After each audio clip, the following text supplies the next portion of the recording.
ভারতের হিমালয় পার্শ্ববর্তী অঞ্চল লাদাখে রাজ্যের মর্যাদা ও স্থানীয়দের জন্য চাকরির কোটা দাবিতে সহিংস বিক্ষোভের পর উচ্চ সতর্কতায় রয়েছে পুলিশ প্রশাসন। বৃহস্পতিবার লে শহরে কারফিউ জারির পর রাস্তায় টহল দিতে দেখা যায় নিরাপত্তা বাহিনীকে। শহর জুড়ে বন্ধ রয়েছে দোকানপাট, ফাঁকা রাস্তায় পড়ে থাকতে দেখা গেছে আগুনে পোড়া গাড়ি। এর আগে বুধবার আন্দোলনকারীদের সাথে পুলিশের সংঘর্ষে কমপক্ষে 4 জন নিহত হয়েছে।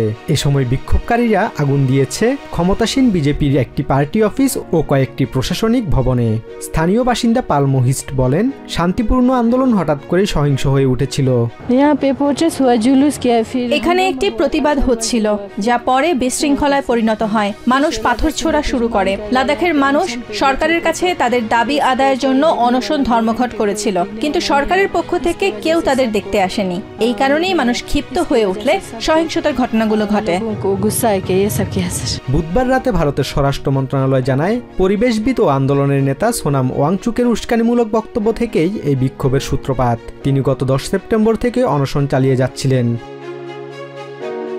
2019 সালে জম্মু ও কাশ্মীর থেকে পৃথক হয়ে কেন্দ্রশাসিত অঞ্চলে পরিণত হয় লাদাখ। এর ফলে অঞ্চলটি হারায় পূর্বের স্বায়ত্তশাসন। আন্দোলনকারীদের দাবি, লাদাখকে বিশেষ মর্যাদা দিয়ে নির্বাচিত স্থানীয় প্রশাসন গঠনের সুযোগ দিতে হবে, যাতে পাহাড়ি উপজাতি ও স্থানীয় জনগণের স্বার্থ রক্ষা করা যায়।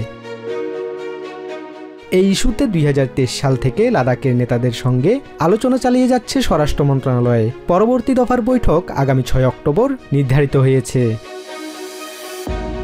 এদিকে সহিংসতার ঘটনায় ক্ষোভ প্রকাশ করেছেন লে অ্যাপেক্স বডি এবং কার্গিল ডেমোক্রেটিক অ্যালায়েন্সের লিগ্যাল অ্যাডভাইজার হাজি গোলাম মোস্তফা। এ সময় শান্তিপূর্ণ আন্দোলনে গুলি চালানো হয়েছে বলেও অভিযোগ করেন তিনি। And there are 6 people in the surgery ward, 6 other people, all of them have been shot. I do not understand as to who gave the orders to shoot people. There are multiple Supreme Court judgments, there are multiple laws, guidelines as to how you should not resort to shooting people, but people have been shot. বৌদ্ধ ও মুসলিম অধ্যুষিত সীমান্তবর্তী অঞ্চলটি চায়নার সঙ্গে সংযুক্ত। ফলে লাদাখের রাজনৈতিক ভবিষ্যৎ ও স্বায়ত্তশাসনের প্রশ্নে জাতীয় নিরাপত্তার দিক থেকেও যথেষ্ট গুরুত্ব বহন করছে। Basudebnath, TVN 24 news desk.